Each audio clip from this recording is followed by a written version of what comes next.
हाँ जी, सभी को नमस्कार, वेरी गुड मॉर्निंग। वही सारी के एक बार बताएं भाई। वेरी गुड मॉर्निंग महिमा जी, Divyanshi ग्रग, Sarita ji, very good morning. तो वॉइस क्लियरली आ रही है क्या, एक बार बताएं भी जल्दी से थोड़ा सा।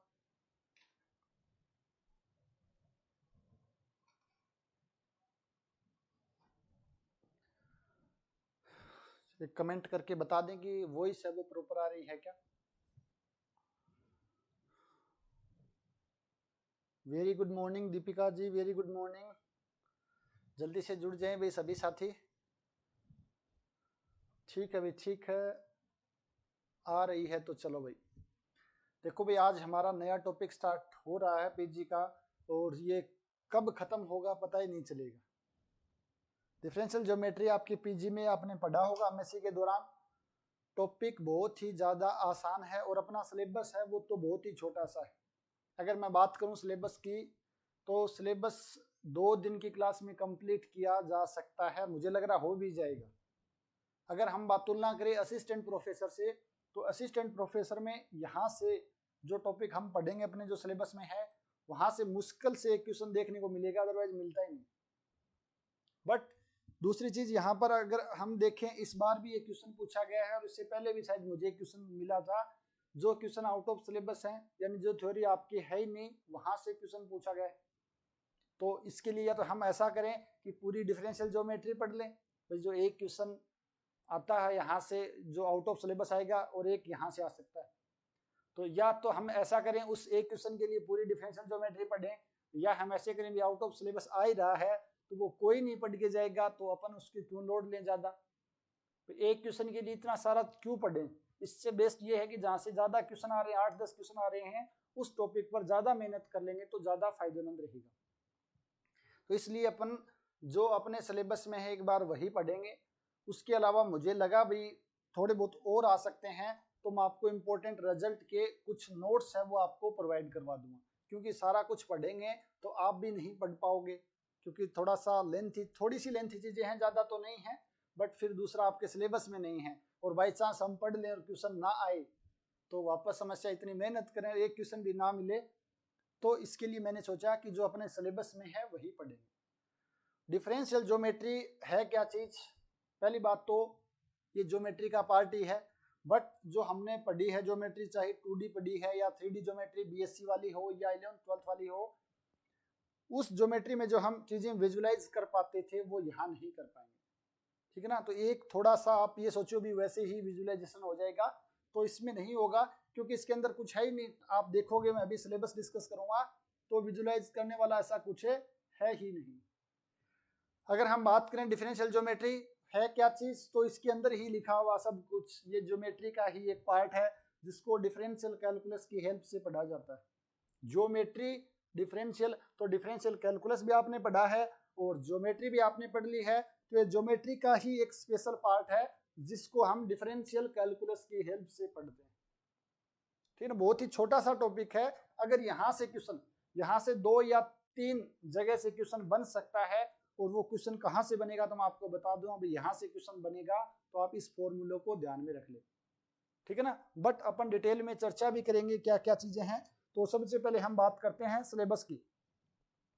डिफरेंशियल ज्योमेट्री का जो सिलेबस है उसके अंदर आपके पास कर्व इन स्पेस, यानी कि समष्टि में वक्र, कर्व इन स्पेस हमने अभी तक एक कर्व पढ़ा है जिसको हम बोलते हैं स्ट्रेट लाइन, सरल रेखा को जो हमने पढ़ा है 3D में, वो कर्व इन स्पेस का एग्जाम्पल है। इसके अलावा प्लेन है या कोन पढ़ा है, या हमने सिलेंडर पढ़ा है, ये सारी की सारी चीजें, सरफेस, हो ये आपके पास क्या सरफेस है, स्फीयर है, ये सरफेस है 3D के अंदर। बट हम कर्व की बात करें तो कर्व हमने एक ही पढ़ा है, स्ट्रेट लाइन, जो हमने डिटेल से देखा है। तो कर्व इन स्पेस क्या होते हैं, इसकी डेफिनेशन, उसके बाद है definition of unit tangent vector. Unit tangent vector क्या होता है उसके डेफिनेशन के बारे में पढ़ना है। उसके बाद टेंजेंट लाइन क्या होती है, लाइन हमने पढ़ी है, अगर हमें लाइन की इक्वेशन पता है, लाइन के बारे में हम पढ़ चुके हैं, तो टेंजेंट लाइन भी कोई समस्या नहीं है, यानी उस कर्व के किसी पॉइंट के ऊपर लाइन होगी, वो उस पॉइंट पे टेंजेंट लाइन हो जाएगी। अगर हमें लाइन की इक्वेशन पता है तो ये हम आसानी से निकाल सकते हैं। और आप सभी जानते हो किसी भी सरल रेखा की समीकरण निकालनी है तो हमारे पास या तो एक पॉइंट और डायरेक्शन होनी चाहिए या हमारे पास 2 पॉइंट होनी चाहिए डिस्टिंक्ट, तो हम आसानी से उस लाइन की इक्वेशन है वो निकाल सकते हैं। Normal line and normal plane, normal line और नॉर्मल प्लेन, तो लाइन ही तो है यहाँ पर और प्लेन है तो प्लेन की इक्वेशन भी हम निकाल सकते हैं। नॉर्मल प्लेन कौन सा होता है? जो टेंजेंट लाइन के परपेंडिकुलर हो, हम पढ़ेंगे आगे जब देखेंगे। उसके बाद है contact of a curve and a surface, contact of a curve and surface, ये छोटा सा आपके एक नया सा टॉपिक जो आपने अभी तक नहीं पढ़ा है तो वो है, तो ये गिने चुने आपके पास इसके अंदर आपके इंपॉर्टेंट क्या है, स्पेस इन कर्व क्या होता है, या मैं बोलूं स्पेस कर्व क्या होता है, यूनिट टेंजेंट वेक्टर क्या होता है, यूनिट टेंजेंट लाइन क्या होती है, नॉर्मल लाइन क्या होती है, नॉर्मल प्लेन क्या होता है, और contact of point, contact of a curve and a surface, एक कर्व और सरफेस कॉन्टेक्ट करते हैं तो वो क्या होता है आपके पास, contact of curve and a surface. तो ये छोटा सा आपका सिलेबस है। अगर आपके पास डिफरेंशियल ज्योमेट्री की बुक है तो उसमें चैप्टर नंबर 2 है, वो भी आधा है, पूरा नहीं है, ठीक है ना। तो सिलेबस छोटा है, अगर यहाँ से क्वेश्चन आता है तो आप आसानी से अटेम्प्ट कर लोगे, अगर आउट ऑफ सिलेबस आता है तो उसका तो हम क्या कर सकते हैं, ठीक है ना। तो अब हम शुरू करते हैं। सबसे पहले स्पेस कर्व क्या होता है, स्पेस कर्व क्या होता है जो आपने पढ़ा भी है 3D के अंदर। स्पेस कर्व में बात करूं लाइन की, तो स्पेस कर्व क्या होता है आपके पास, स्पेस कर्व एक ऐसे बिंदु का बिंदु पथ होता है, यानी locus of a point which is related with the sorry, सबसे पहले डिफरेंशियल ज्योमेट्री की डेफिनेशन दे रखी इसमें। Differential geometry is that part of geometry which is treated with the help of differential calculus, यानी ज्योमेट्री का वो पार्ट जो differential calculus की हेल्प से ट्रीट किया जाता है या पढ़ा जाता हो, आपके पास डिफरेंशियल ज्योमेट्री कहलाती है, ठीक है ना। तो ज्योमेट्री का वो पार्ट होता है जो डिफरेंशियल कैलकुलस की हेल्प से ट्रीट किया जाता है या उसको उसकी हेल्प से स्टडी किया जाता हो, तो वो पार्ट आपके पास डिफरेंशियल ज्योमेट्री है। Space curve, space curve, space curve की डेफिनेशन देख लेना भी एक बार अच्छे से, हालांकि ऐसा कुछ है नहीं। डेफिनेशन क्या हो जाएगी आपके पास, एक curve in space, space curve है या समष्टि बोलते हैं जिसको 3D में, 3 डायमेंशन में। तो हम स्पेस का मतलब 3 डायमेंशन ही नहीं होता, पहली बात तो स्पेस का मतलब n dimension, 3 dimension, 4 dimension, 5 dimension कोई भी हो सकता है, बट अपने जो सिलेबस में है वो 3D ही मिलेगा, इससे ज्यादा मिलेगा ही नहीं। एक curve in a space defined as the locus of a point, यानी एक ऐसे बिंदु का बिंदु पथ, समष्टि में एक ऐसे बिंदु का बिंदु पथ हुज कार्टेशियन कोऑर्डिनेट, जिसके कार्टेशियन जो आपके पास निर्देशांक हैं, are the function of a single variable parameter, यानी कोई ऐसे बिंदु का बिंदु पथ समष्टि में जिसके आपके पास जो कार्टेशियन कोऑर्डिनेट है एक्स वाई जेड जो भी आपके पास हैं, वो आपके पास सिर्फ एक वेरिएबल सिंगल पैरामीटर के क्या हो, सिंगल वेरिएबल पैरामीटर के फंक्शन हो। जैसे मैं बात करूं यहां पर सबसे पहले कि अगर आपके पास 3D में मैं बात कर लेता हूं एक बार, आपके पास कोई भी कर्व, ये मान लेते हैं 3D के अंदर आपके पास कोई भी कर्व है और इस पर कोई बिंदु P है, और मान लेते हैं इस बिंदु के जो आपके पास कोऑर्डिनेट है वो x y z, तो यहां पर आपके पास जो Cartesian coordinate x y z हैं, अगर ये किसी सिंगल वेरिएबल पैरामीटर के फंक्शन हो, जैसे मैं बोलूं कि x आपके पास फलन है t का, y आपके पास फलन है t का, और z आपके पास फलन है t का, आप चाहो तो f1 f2 f3 से डिनोट कर सकते हो, या इसको सिंपली ऐसे भी डिनोट करते हैं x t y t या z। तो जो आपके पास कार्टेशियन कोऑर्डिनेट हैं ये किसी एक सिंगल वेरिएबल पैरामीटर के फंक्शन हो और ये फंक्शन आपके पास कॉन्टिन्यूअस होनी चाहिए, तो उस केस में आप इस कर्व, इस बिंदु का जो बिंदु पथ बनेगा वो आपके पास एक कर्व होगा। बस ये ध्यान रखना है, यहां पर t क्या है, जहां पर t पैरामीटर है, t आपके पास क्या है, पैरामीटर है। अगर आपने वेक्टर की हेल्प से, हम 3D को वेक्टर की हेल्प से पढ़ते हैं, तो आप सभी को पता है कि कोई भी बिंदु आपके पास, कोई बिंदु यहां पर आपके पास जिसके cartesian coordinate x y z हैं, तो किसी भी बिंदु का हम क्या निकाल सकते हैं, पोजीशन वेक्टर निकाल सकते हैं। वेक्टर में किसी बिंदु का पोजीशन वेक्टर कैसे निकालते हैं, उसको मूल बिंदु या मैं बोलूं ओरिजिन से मिलाते हैं, तो आपके पास जो वेक्टर मिलता है ओपी वेक्टर, ये आपके पास पोजीशन वेक्टर कहलाता है बिंदु पी का। तो अगर आपके पास कोई बिंदु गिवन है तो वहां से हम उसका पोजीशन वेक्टर निकाल सकते हैं, और अगर हमें कोई पोजीशन वेक्टर पता है या वो वेक्टर पता है तो उसके कोरस्पॉन्डिंग हम क्या निकाल सकते हैं, कार्टेशियन कोऑर्डिनेट यानी उसके पॉइंट निकाल सकते हैं। तो अगर आपके पास कोई बिंदु ये है तो जो ओपी वेक्टर है वो क्या बन जाएगा, बताओ भाई। आप कहोगे सर ये एक्स आई cap plus y j cap plus Z के कैप, या आपको यहां पर ऐसा लिखा मिल जाए कि कोई वेक्टर आपके पास a vector 2i cap plus 3j cap plus 4k cap, तो आप बता सकते हो अगर ये किसी बिंदु का पोजीशन वेक्टर है तो वो बिंदु क्या होगा, तो आप बता सकते हो वो बिंदु आपके पास 2 3 4 हो जाएगा। यानी पोजीशन वेक्टर से हम उस बिंदु तक जा सकते हैं और बिंदु से हम पोजीशन वेक्टर तक आ सकते हैं। अगर हमें पॉइंट पता है तो इस पॉइंट का पोजीशन वेक्टर हम इस प्रकार निकाल सकते हैं, और यहां से हम देख सकते हैं कि x आपके पास सिंगल वेरिएबल का फंक्शन है, तो f1t i cap plus f2t j cap plus f3t k cap. तो यहां से आपके पास, इसको मैं चलो नाम दे देता हूं r वेक्टर, तो ये आपके पास इस कर्व का क्या हो जाएगा, वेक्टर फॉर्म में, ये आपके पास वेक्टर फॉर्म हो जाएगी कर्व की, ये आपके पास वेक्टर फॉर्म हो जाएगी कर्व की। प्रियंका जी बोले नोटी नहीं आया सर क्लास का अभी तक, और क्लास स्टार्ट कब हो गई। प्रियंका जी नोटिफिकेशन तो भाई सभी के पास आया है, हो सकता है आपके कुछ गड़बड़ हो। अगर आप फर्स्ट ग्रेड वाले बैच में हो तो नोटिफिकेशन जरूर आया है, क्योंकि इसमें ऐसा ऑप्शन है ही नहीं कि एक के पास नोटिफिकेशन नहीं जाए, सभी के पास आएगा। हो सकता है नेटवर्क प्रॉब्लम हो, क्लास अभी शुरू हुई है, मैं एक बार वापस से सब कुछ करवा देता हूँ, सिर्फ इतना पढ़ा है, ठीक है ना। तो या तो शायद कोई नेटवर्क प्रॉब्लम हुई होगी, अदरवाइज सभी के पास नोटिफिकेशन जाता। कोई बात नहीं, एक बार हम दोबारा देख लेते हैं भाई। प्रियंका जी क्या अभी ज्वाइन किया है, तो हम पढ़ रहे हैं डिफरेंशियल ज्योमेट्री। डिफरेंशियल ज्योमेट्री हम पढ़ रहे हैं, एक बार भाई पीछे वाले पेज पे ये इसकी डेफिनेशन डिफरेंशियल ज्योमेट्री की, कि ये आपके पास एक ज्योमेट्री का ही पार्ट होता है जिसको हम डिफरेंशियल कैलकुलस की हेल्प से पढ़ते हैं। जैसे आपने 2D 3D पढ़ी है, उसी प्रकार ये भी आपके पास एक ज्योमेट्री का पार्ट है जिसको हम डिफरेंशियल कैलकुलस की हेल्प से पढ़ते हैं।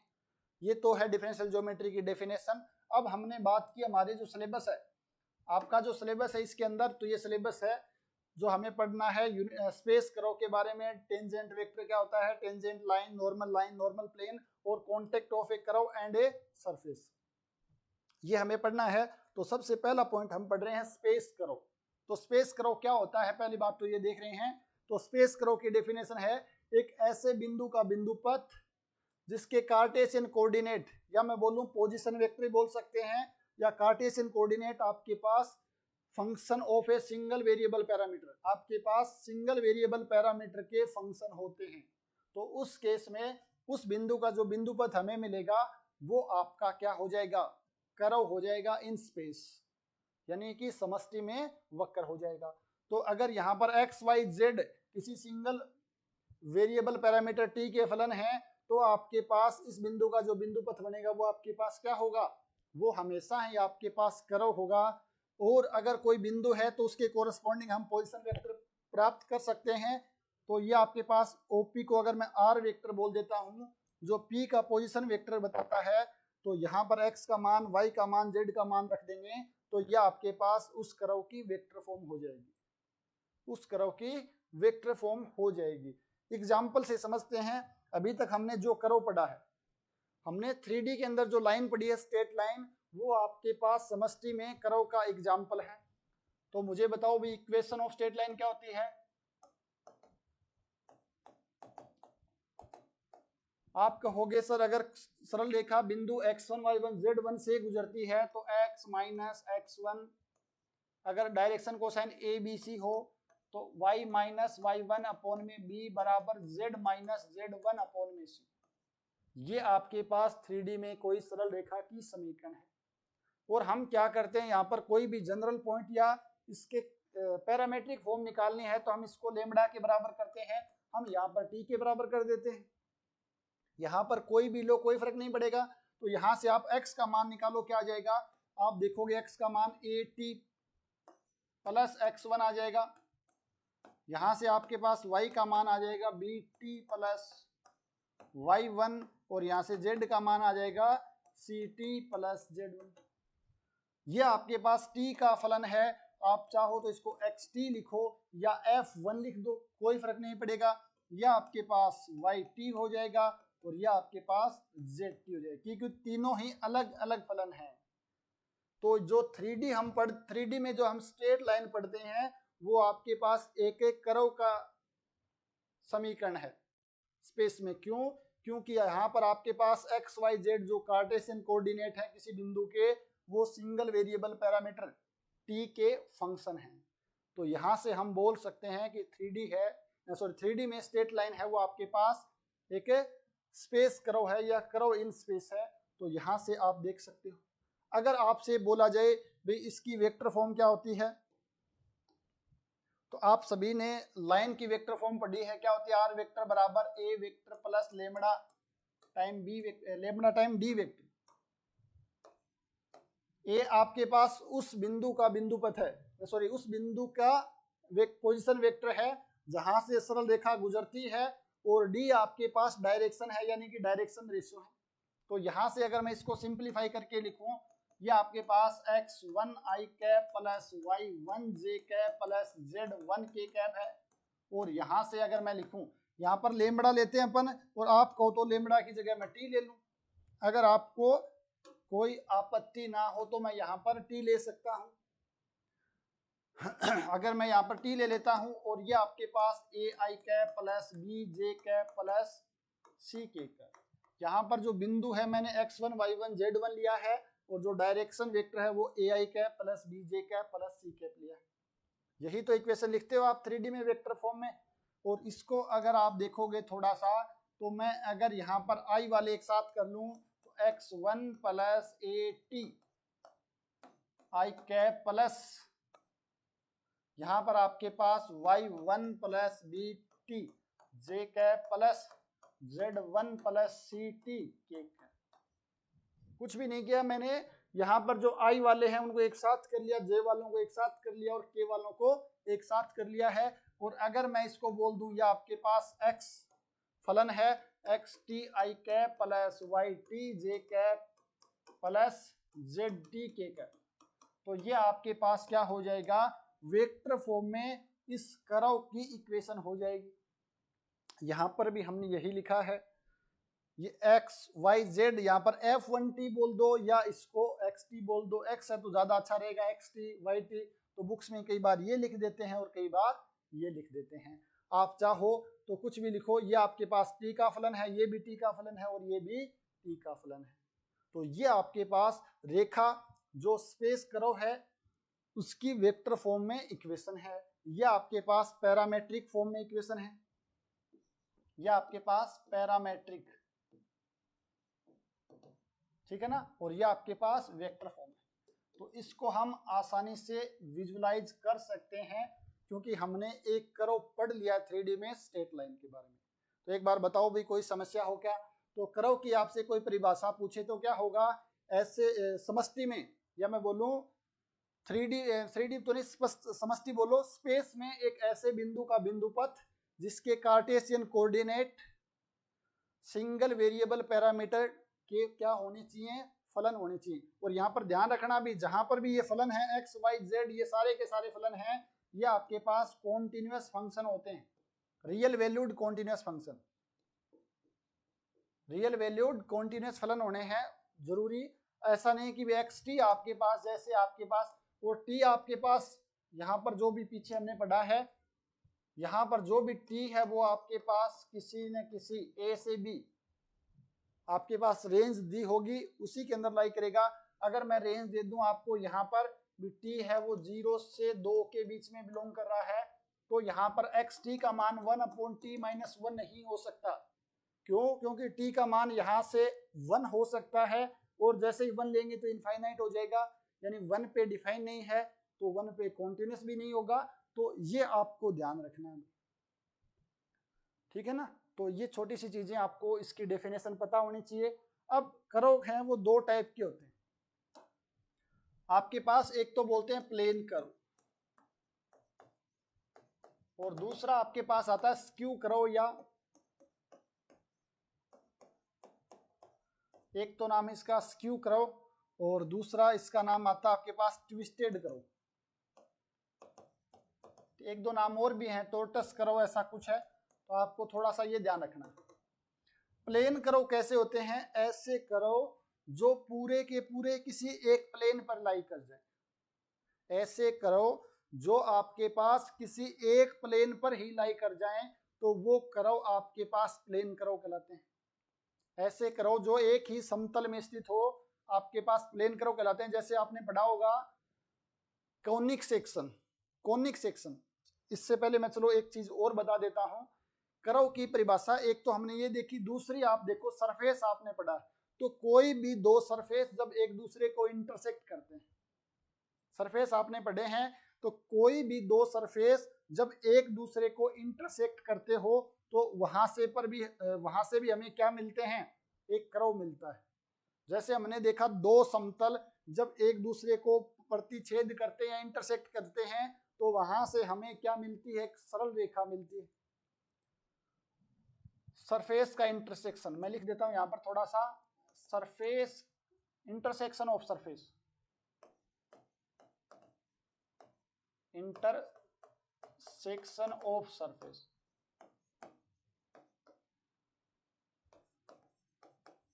कोई भी दो सरफेस अगर कट करते हैं तो वहां से हमेशा हमें एक कर्व मिलता है। जैसे दो समतलों के प्रतिच्छेदन से हमें क्या मिलती है? एक सरल रेखा मिलती है।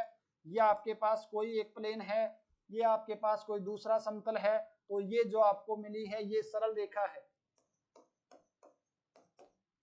आप कहोगे सर हमने एक और एग्जाम्पल पढ़ा है कि आपके पास कोई भी एक स्फीयर है, गोला है, ये दूसरा आपके पास सरफेस एक समतल है, और जब ये कट करता है तो यहां से आपको सर्कल मिलता है। ये आपने 3D में बहुत ही डिटेल से पढ़ा है। और इस सर्कल का आपने क्या क्या निकाला था? इस सर्कल का केंद्र क्या होगा, इस सर्कल की त्रिज्या क्या होगी, ये इसकी रेडियस होगी, ये इसका सेंटर होगा। सरफेस के सेंटर से यहाँ पर लंब पाद निकालते हैं, फिर ये r² - p² निकाल करके इसकी रेडियस निकालते हैं। तो जब एक स्फीयर यानी कि गोले को जब समतल कट करता है तो उनके इंटरसेक्शन से हमें क्या मिल गया है? हमें सर्कल मिल गया है। यह आपके पास वर्त हो गया है। इसी प्रकार हमने देखा था जब आपने पढ़ा हो कोनिक सेक्शन, तो यहाँ पर कोन है, यह आपके पास एक सरफेस है और यहाँ पर आप क्या कट करते हो? इसको एक समतल से कट करते हो तो वो अलग अलग, अगर ये परपेंडिकुलर हो तो सर्कल मिल जाएगा, अगर थोड़ा सा दिशा अलग हो तो यहाँ पर आपको क्या मिल सकता है? यहाँ पर आपको मिलेगा जो होगा इलिप्स होगा, ठीक है ना। तो जो आपको इस प्रकार भी आप स्पेस कर्व की एक परिभाषा दी जाती है कि कोई भी दो सरफेस हैं उनके इंटरसेक्शन से हमेशा कर्व मिलेगा। तो ये कर्व हमने देखे थे जब हमने स्ट्रेट लाइन पढ़ी थी, ये हमने देखा था जब हमने गोला पढ़ा था, और ये जब कोनिक सेक्शन पढ़ा था तो डबल नेप्ड कोन, अगर ऐसा ही कोन ऊपर बना दें तो हमें जब इसको समतल से कट करते हैं तो हमें कर्व मिलता है। तो जब ये सभी कर्व जो कोनिक सेक्शन हम पढ़ते हैं, चाहे इलिप्स हो, हाइपरबोला हो, पैराबोला हो, ये सारे के सारे कर्व हैं और ये कर्व आपके पास प्लेन कर्व कहलाते हैं। यहां से भी आपको जो सर्कल मिलेगा प्लेन कर्व है, ये सभी प्लेन कर्व हैं। बट इसके अलावा भी कुछ कर्व और होते हैं जो कर्व, अगर मैं लिखूं प्लेन कर्व की definition, curve whose lie on plane, on one plane लिखें या कुछ, whose lie completely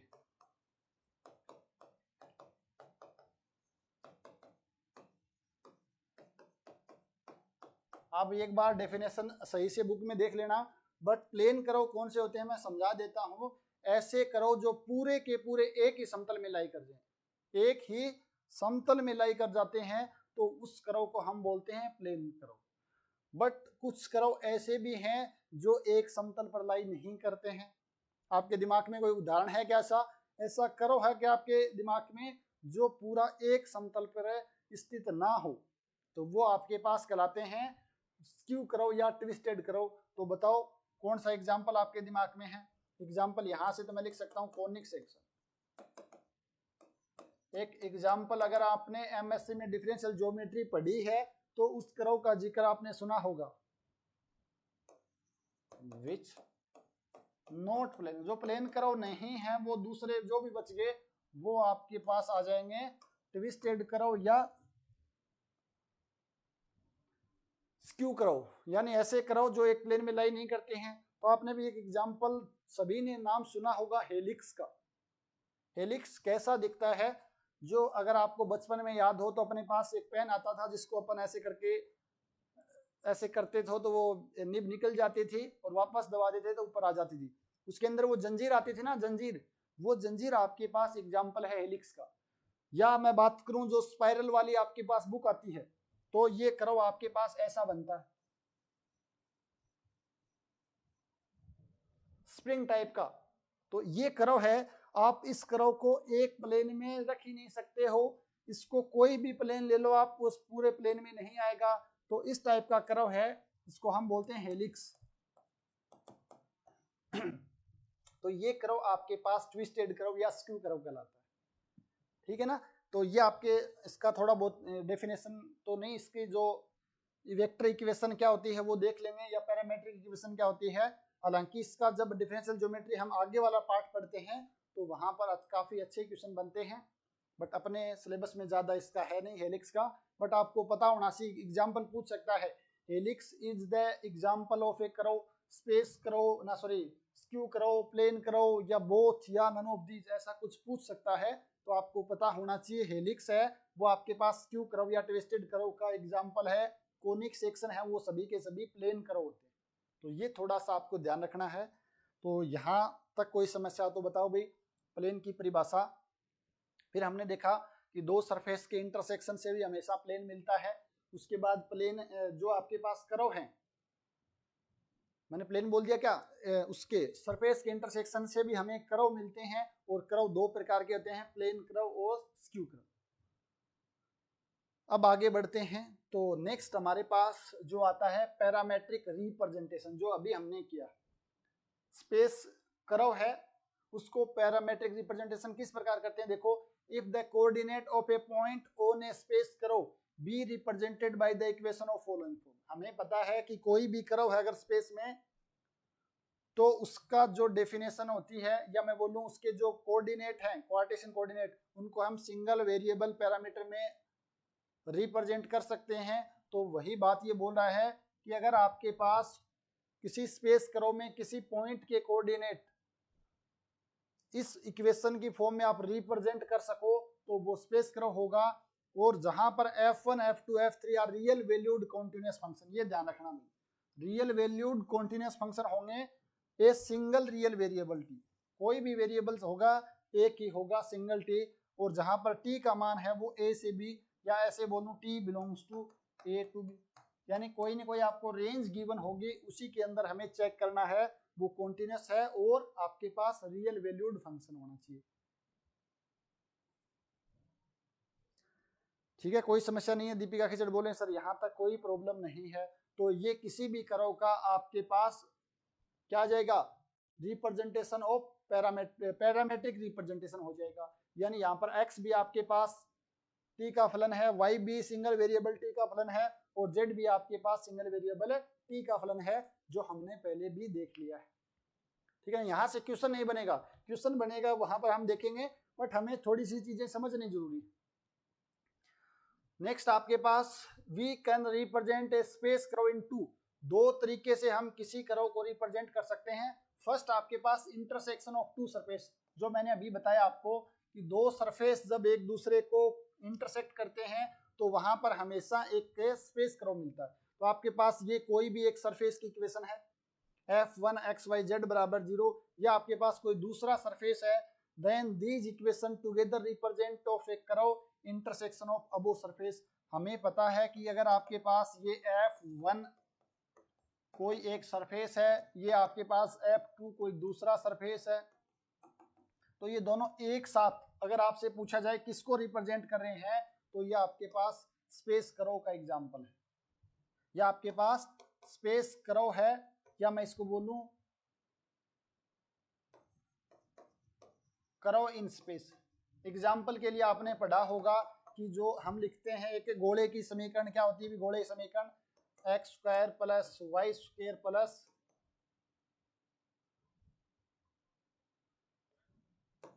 Z square plus 2gx plus 2fy plus गोले की समीकरण भाई x square plus y square plus z square 2gx 2fy। उसके बाद हम पढ़ते हैं जेड के साथ कौन सा पैरामीटर लेते हैं भाई, 2gx 2fy fghz plus c बराबर 0। एक बार चेक करना यही है क्या, काफी दिन हो गए भाई, दिमाग से निकल गई है। यह आपके पास गोले की समीकरण है, और एक अपन लिखते हैं plane ax plus by plus cz plus d बराबर 0, यह आपके पास प्लेन है। गोले की समीकरण एक बार चेक करो जल्दी से।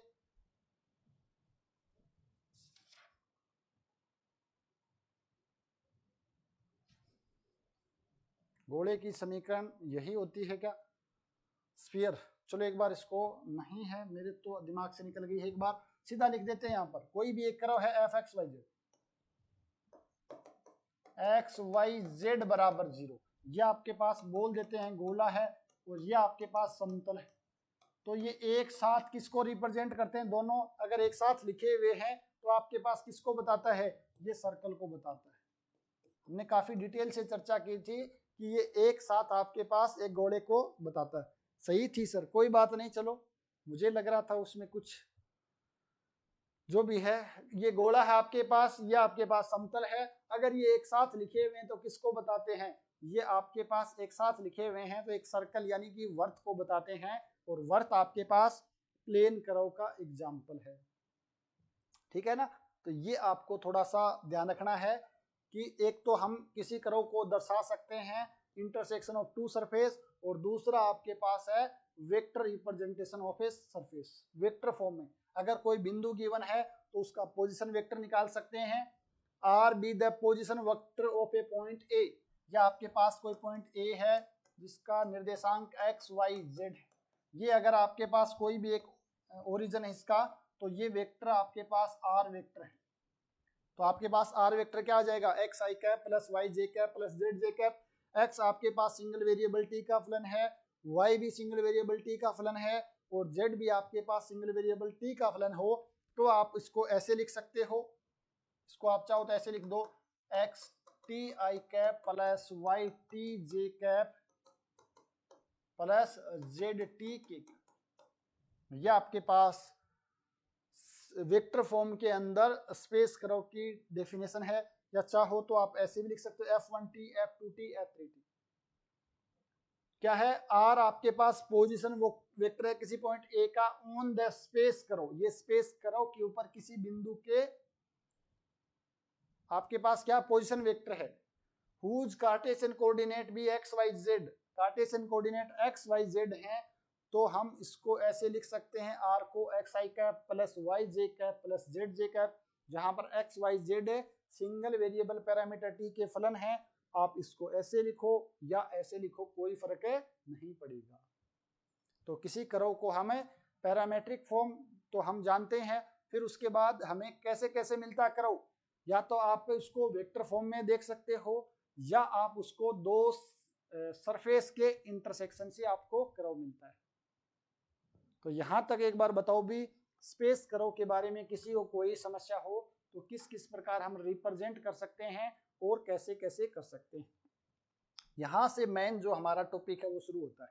ये तो बिल्कुल नॉर्मल सी डेफिनेशन थी, स्पेस कर्व क्या होता है, कितने प्रकार का होता है, कैसे कैसे रिप्रेजेंट करते हैं, तो अगर आपको ऐसा लिखा हुआ मिल रहा है, एग्जाम्पल के लिए अगर मैं यहाँ पर, अगर आपको कहीं पर ऐसा लिखा हुआ मिल रहा है 3t² i cap plus 6tj cap plus cos t k cap, तो आप समझ जाओगे भी ये आपके पास f1t का फंक्शन है, ये f2 f3 या x t y t z t, ये t का फलन है, ये t का फलन है, ये t का फलन है, सिंगल वेरिएबल का फलन है।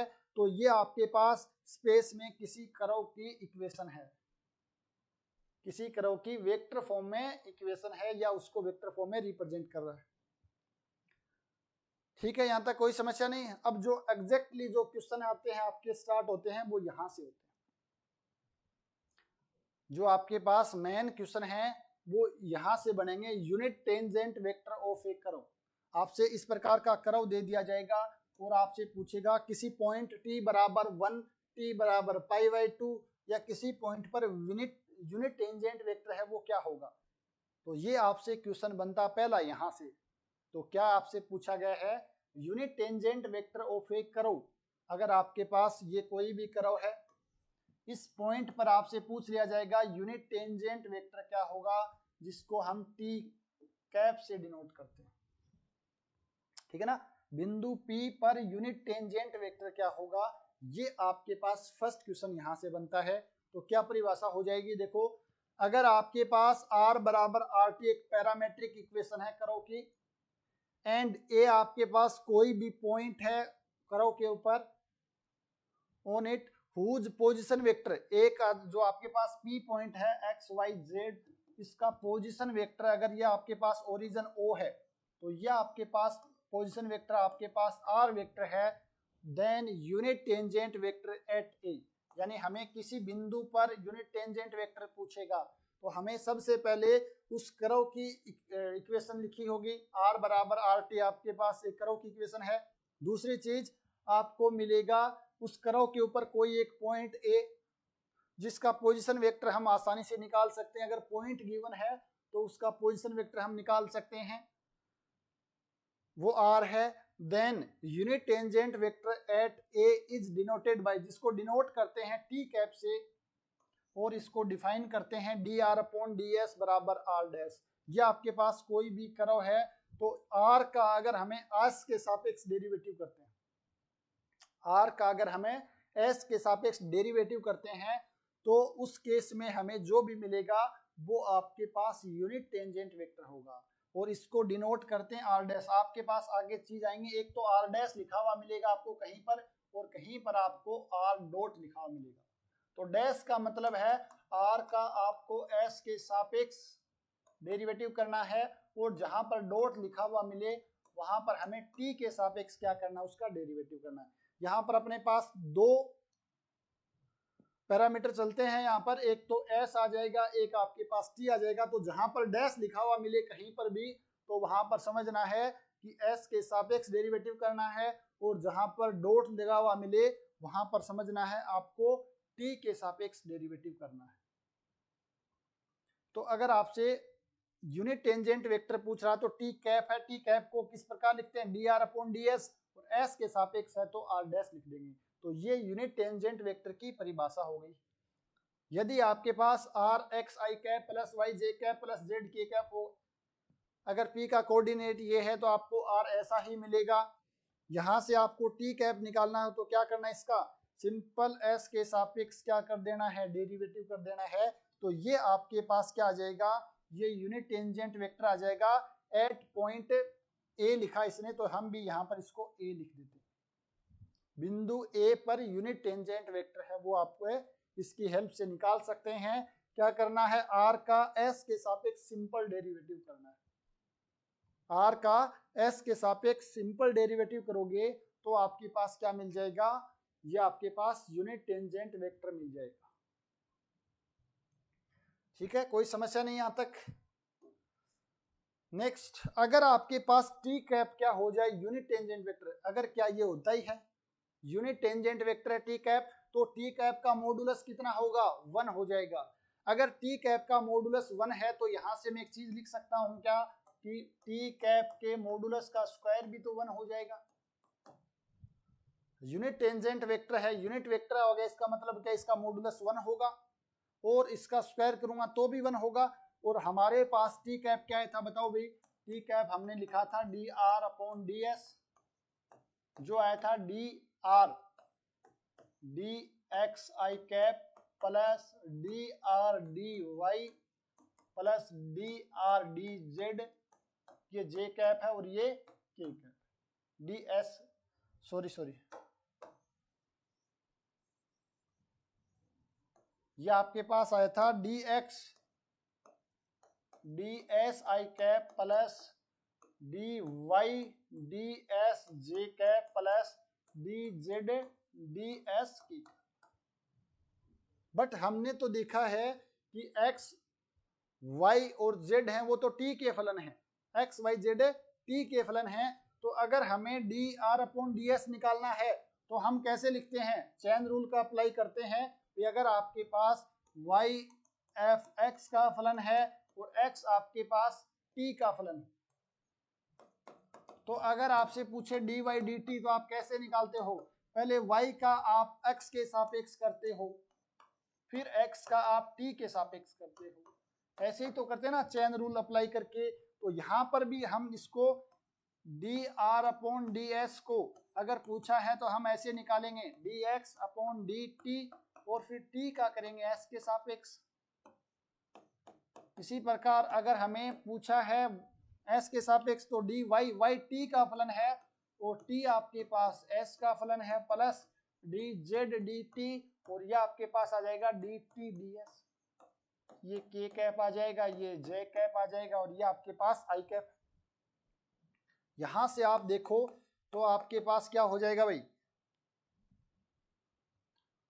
यहां से अगर देखो आप D S upon D T, सभी में D T upon D S common ले लो और इसको इस साइड ले आता हूं तो आप यहां से एक चीज लिख सकता हूं कि अभी डी आर डी टी बराबर डी एक्स डी टी आई cap plus D Y D T जे cap plus D Z D T के कैप।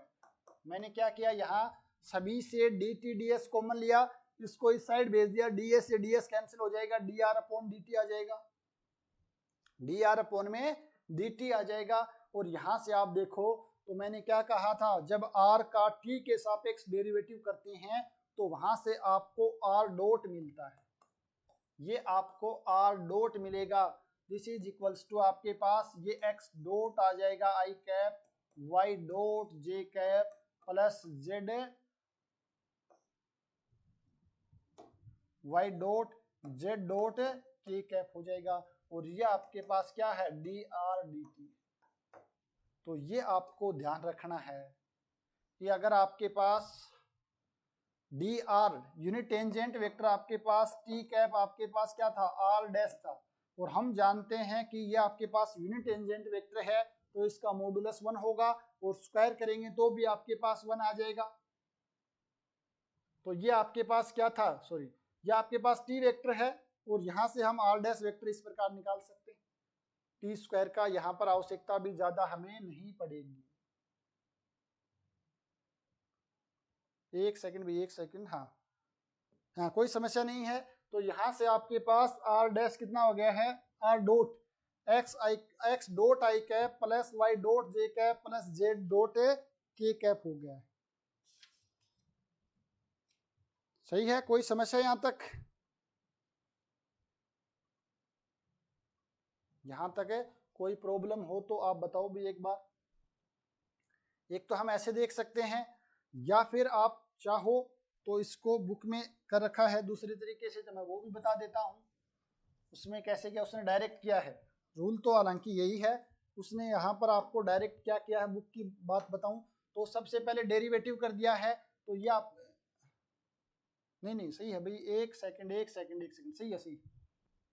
यहाँ पर हमने एक छोटी सी गड़बड़ हुई है, कहाँ पर गड़बड़ हुई है, वैसे तो गड़बड़ नहीं हुई है कट के, बट अगर हम दोनों तरफ स्क्वायर कर देते हैं तो आपके पास इसका मॉडुलस ले लेते हैं, टी कैप मोड लेते हैं तो आपके पास कितना आएगा भाई, मोड लेते हैं तो डी एक्स डी एस का whole square plus D Y D S का whole square plus D Z D S का होल स्क्वायर। अगर मैं स्क्वायर कर देता हूं तो अंडर रूट हट जाएगा, और ये आपके पास 1 के बराबर है, तो ये 1 आ गया है dx अपॉन ds का whole square plus dy upon ds का whole square plus dz upon ds का होल स्क्वायर कर दिया। अब यहां पर इसने क्या किया है कि सभी को मल्टीप्लाई कर दिया है, इस ds को इस साइड ले गया। चलो आगे इसने क्या किया है, ds का स्क्वायर आपके पास dx का होल स्क्वायर dy का होल स्क्वायर प्लस dz का होल स्क्वायर कर दिया है। अब dt से भाग दे दिया dt स्क्वायर से, तो इसको बना दिया है ds dt का होल स्क्वायर, या आपके पास आ जाएगा dx dt का whole square plus dy dt का whole square plus dz upon dt का होल स्क्वायर। इसने क्या किया है, dx अपॉन dt का होल स्क्वायर बराबर dx अपॉन dt का होल स्क्वायर में dt स्क्वायर से डिवाइड कर दिया है, dt स्क्वायर से यहाँ पर इसने डिवाइड कर दिया है। तो यहाँ पर आपके पास क्या आ जाएगा भाई, ये आपके पास आ जाएगा t के सापेक्ष कर दे है ना, तो s डॉट आ जाएगा, s डॉट का स्क्वायर बराबर ये आपके पास x डॉट का स्क्वायर प्लस y डॉट का स्क्वायर प्लस z डॉट का स्क्वायर। और हमें यहाँ पे r डॉट ये है, अगर r डॉट ये है और इसका मोड का स्क्वायर लोगे तो आपके पास क्या आ जाएगा, x डॉट का स्क्वायर प्लस y डॉट का स्क्वायर प्लस z डॉट का स्क्वायर, तो यहाँ पर ये हो जाएगा। तो ये भी थोड़ा सा आपको ध्यान रखना है। हालांकि हम ऐसे ना करके डायरेक्ट ऐसे भी कर सकते हैं कि x आपके पास t का फलन है तो dx dt dt ds, तो यहाँ से आपके पास r डैश का मान यह है, यहाँ से s डैश का स्क्वायर यह है, तो यहाँ से हमें पता चल गया भी s डॉट का स्क्वायर और r डॉट का स्क्वायर आपके पास बराबर आ जाएगा। तो अब आपके पास देखो s डॉट का होल स्क्वायर है वो बराबर आ रहा है r डॉट, ये मॉडुलस अभी ये मोड आएगा, ये आपके पास मोड आएगा, r का मोड, r का मोड आपके पास क्या आएगा, ये आ जाएगा x डॉट का whole square plus y dot का whole square plus z dot का होल स्क्वायर, अगर और अंडर रूट भी आएगा और स्क्वायर कर देंगे तो आपके पास अंडर रूट है वो हट जाएगा। और यहां से आप देखो थोड़ा सा और आगे लिखूं तो ds अपॉन dt का होल स्क्वायर आपके पास आ गया है मोड r का स्क्वायर। अगर मैं अंडर रूट ले लेता हूं तो ये आपके पास ds अपॉन dt आ जाएगा r डॉट का, और यहां से अगर मैं s निकालूं यानी दोनों तरफ इंटीग्रेशन कर देता हूं t के सापेक्ष, तो ये r डॉट dt और लिमिट यहां से t1 से t2 तक।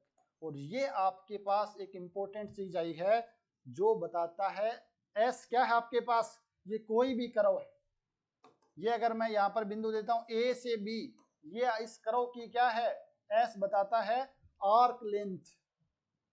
तो नेक्स्ट हमारा टॉपिक है वो आर्क लेंथ है, यानी चाप, आर्क को क्या बोलते हैं, चाप की लंबाई। तो अगर आपके पास ये t1 से t2 तक चाप की लंबाई पूछता है तो आप इस फॉर्मूले की हेल्प से निकाल सकते हो। क्या करना है, आपके पास जो भी r पोजीशन वेक्टर गिवन है उसका t के सापेक्ष डेरिवेटिव करके मोड लेना है और फिर t के सापेक्ष इंटीग्रेशन कर दोगे तो आपके पास आर्क लेंथ मिल जाएगा। आपका जो नेक्स्ट टॉपिक है इसके अंदर वो यही है, यहां से हमें r डॉट क्या मिल गया है, dx upon dt i cap plus dy upon dt j cap plus dz upon dt k cap. और जो नेक्स्ट आपके पास टॉपिक है आर्क लेंथ ऑफ एक कर्व।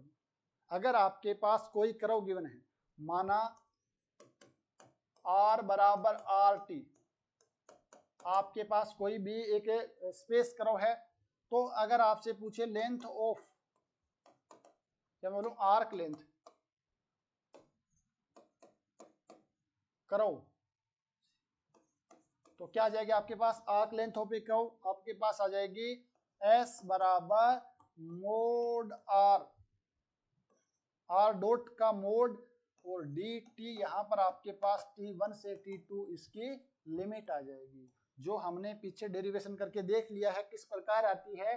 तो अब आपको डायरेक्ट ही ये ध्यान रखना है, अब आपको डायरेक्ट ये फॉर्मूला ध्यान रखना है कि आपके पास किस प्रकार से ये आर्क लेंथ आप निकाल सकते हो। और इसको थोड़ा सा और सिंप्लीफाई करें, सिंप्लीफाई तो क्या है, r डॉट के मॉडुलस का मान रख देते हैं, तो यह आपके पास x डॉट का स्क्वायर प्लस y डॉट का स्क्वायर प्लस z डॉट का स्क्वायर का अंडर रूट और ये आपके पास dt, या इसको आप चाहो तो लिखना ऐसे लिख सकते हो t1 से t2 dx dt का whole square plus dy upon dt का whole square plus dz upon dt का होल स्क्वायर का अंडर रूट, और अंडर रूट की जगह मैं लिख सकता हूं 1/2 और dt। तो ये आपके पास किसी कर्व r बराबर आर टी की आर्क लेंथ हम इस प्रकार निकाल सकते हैं। जहां से क्वेश्चन बनता है तो एक क्वेश्चन देख लेता हूं, अगर मैं बुक में मिलता है तो मुझे, अगर कोई क्वेश्चन बुक में मिलता है तो हम उसकी आर्क लेंथ निकाल लेते हैं। हाँ, ये क्वेश्चन गिवन है अभी बुक के अंदर। Find the length of one complete run of circular helix. Circular helix की आपके पास इक्वेशन दे रखी है r बराबर a cos t i cap plus a sin t j cap plus c t k cap. ठीक है, c लिखो या b लिखो कोई फर्क नहीं पड़ेगा। t का मान माइनस इन्फिनिटी से प्लस इन्फिनिटी के बीच में है। इसने पूछा है सर्कुलर हेलिक्स की, आपके पास ये इक्वेशन आपको याद रखनी। अगर पैरामेट्रिक फॉर्म में पूछे तो ये आ जाएगा x बराबर a cos t, y बराबर a sin t, और यहाँ पर आपके पास z बराबर ct या bt कोई भी हो सकता है। ये आपके पास सिंगल वेरिएबल t का फलन है, ये भी t का है और ये भी t का है। और आप देखो यहाँ से आपको एक सर्कल की पैरामेट्रिक इक्वेशन लिखी हुई है, इसलिए ये सर्कुलर हेलिक्स है। यानी ये नीचे जो बन रहा है ना, ये सर्कल बन रहा है, तो इसलिए ये सर्कुलर हेलिक्स है। तो ये पैरामेट्रिक इक्वेशन हो गई है, ये इसका वेक्टर फॉर्म हो गई है।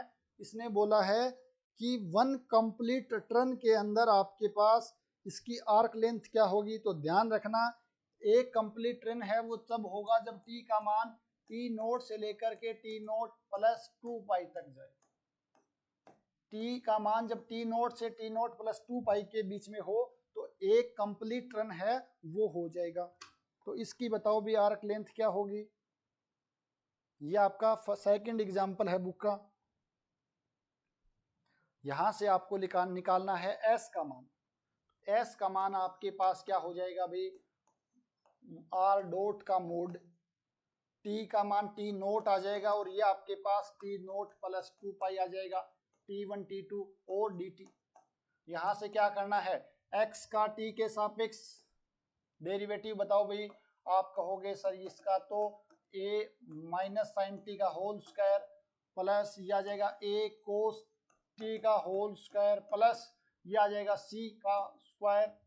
t का मान आपके पास 1 आ जाएगा और पूरे का 1/2 और dt।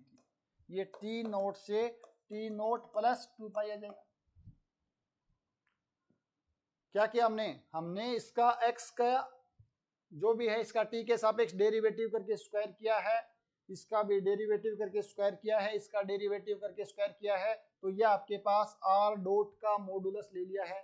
अब इसको सिंप्लीफाई करना है तो आप देखो t नोट से t नोट प्लस 2 पाई, यहाँ से आपके पास a square sine square t, यहाँ से a स्क्वायर को स्क्वायर t जोड़ करके a स्क्वायर आ जाएगा और यहाँ पर आपके पास c स्क्वायर आ जाएगा और dt यहाँ पर 1/2 चल रहा है।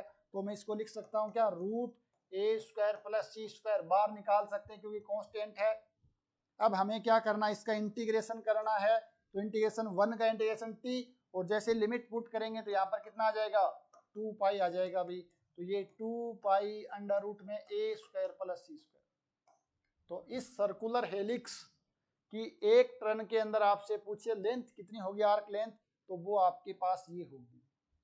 ए और सी का स्क्वायर करके अंडर रूट लेना है। तो ये ए है और ये सी है।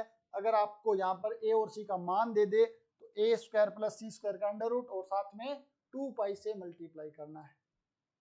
अगर ये बोले 2 टर्न की तो टी नोट प्लस 4 पाई तक चला जाएगा। तो इस प्रकार से आप क्या कर सकते हो, किसी भी वक्र अगर आपको गिवन है तो उसकी आर्क लेंथ पूछे तो वो निकाल सकते हो। यहां से आपके पास फर्स्ट क्वेश्चन बनता है arc length of a curve. तो ये आप आसानी से कर सकते हो। इसमें आपको सिर्फ और सिर्फ एक ये फॉर्मूला याद रखना है। और मुझे लगता है ये फॉर्मूला याद रखना भी मुश्किल नहीं है और अप्लाई करना भी मुश्किल नहीं है। टाइम हो गया है, 1 घंटे का टाइम हो गया अभी। तो ये आपके पास डिफरेंशियल ज्योमेट्री का शुरुआत थी आपके पास। First introduction class, space curve क्या होता है, स्पेस कर्व कितने प्रकार का होता है, स्पेस कर्व को हम किस किस प्रकार रिप्रेजेंट कर सकते हैं, और उसकी हेल्प से हमने पढ़ा यूनिट टेंजेंट वेक्टर क्या होता है, और उसकी हेल्प से हमने आर्क लेंथ किस प्रकार निकालते हैं वो फॉर्मूला देख लिया है। और कल की क्लास आपके पास रहेगा unit tangent line, normal line, normal plane. और टाइम बचा तो हम पढ़ लेंगे contact of a curve and surface. नहीं बचा तो थर्ड क्लास में चले जाएंगे। तो एक बार बताओ भाई, कोई समस्या हो तो। एक क्वेश्चन या और करें अभी? चलो कल ही करेंगे, टेंजेंट पढ़ने के बाद ही उस क्वेश्चन को करेंगे। तो इसमें ज्यादा कुछ समझने वाला है नहीं, इतना मुश्किल से 2-3 कंसेप्ट हैं, उनको आपको ध्यान रखना है। मैं बता दूंगा, जैसे एक तो ये क्वेश्चन यहाँ से बन सकता है, डिफरेंशियल ज्योमेट्री से क्वेश्चन एक आएगा, और दूसरा क्वेश्चन आएगा तो वो आपके सिलेबस में नहीं होगा, आउट ऑफ सिलेबस मिलेगा। तो उसको मैं तो यही कहूँगा, आप छोड़ दोगे तो ज्यादा आसान रहेगा। ठीक है ना, आपको कुछ भी नहीं, बेसिक छोटी छोटी चीजें हैं। कृष्णा शर्मा बोल रहे हैं, प्रियंका बोल रहे हैं, कोई डाउट नहीं। पूनम शर्मा कोई डाउट नहीं, दीपिका खिचड़ भी डाउट नहीं, मीनू शेखावत। चलो भाई बहुत बढ़िया है, डाउट वाला कुछ है ही नहीं। मैं बता रहा हूँ ना आपको, अगर आपको डिफरेंस ज्योमेट्री की जानकारी है, 3D का अगर आपको जानकारी है लाइन कैसे रिप्रेजेंट करते हैं, तो अगर हम पढ़ेंगे कल टेंजेंट लाइन, तो हमारे पास डायरेक्शन भी है, हमारे पास पॉइंट भी होगा, तो हम स्ट्रेट लाइन की इक्वेशन आराम से लिख सकते हैं। वेक्टर फॉर्म में लिखनी चाहे तो वेक्टर फॉर्म में, कार्टेशियन में लिखना चाहे तो कार्टेशियन में। सिंपल सा है, कुछ भी नहीं है। ठीक है ना, वैसे ही टॉपिक दे रखा है, कम से कम इसको देते तो अच्छे से देते आगे वाले टॉपिक, ताकि पढ़ने मजा भी आता। ठीक है ना, तो कल हम मिलते हैं वापस। एक बार इनको वापस देख लेना, और बुक अगर आपके पास है तो उसके एग्जाम्पल वगैरह देख लेना। ठीक है ना, और अभी आपके पास 3 दिन का समय रहेगा, तो इस समय के दौरान आप एक बार अलजेब्रा को वापस से रिवाइज कर लीजिए भाई। जैसे ये टॉपिक कंप्लीट होता है तो वापस हमें अलजेब्रा का जो बचा हुआ पार्ट है, रिंग थ्योरी और फील्ड थ्योरी वाला, उसको वापस से डिस्कस करेंगे, वापस से हम पढ़ेंगे। तो उससे पहले आपके पास अगर अलजेब्रा में किसी प्रकार का कोई भी डाउट है, चाहे वो ग्रुप थ्योरी से रिलेटेड हो, यानी ग्रुप, सब ग्रुप, नॉर्मल सब ग्रुप, कोसेट, फैक्टर ग्रुप हो, चाहे होमोमॉर्फिज्म हो, एक बार उसको देख लेवें। और उसके बाद हमें रिंग थ्योरी पढ़ेंगे, तो डाउट हो तो आप बता देना, उसको हम देख लेंगे। या आपने पढ़ लिया है तो आप टेस्ट भी दे सकते हो, फर्स्ट ग्रेड या सेकंड ग्रेड वाला।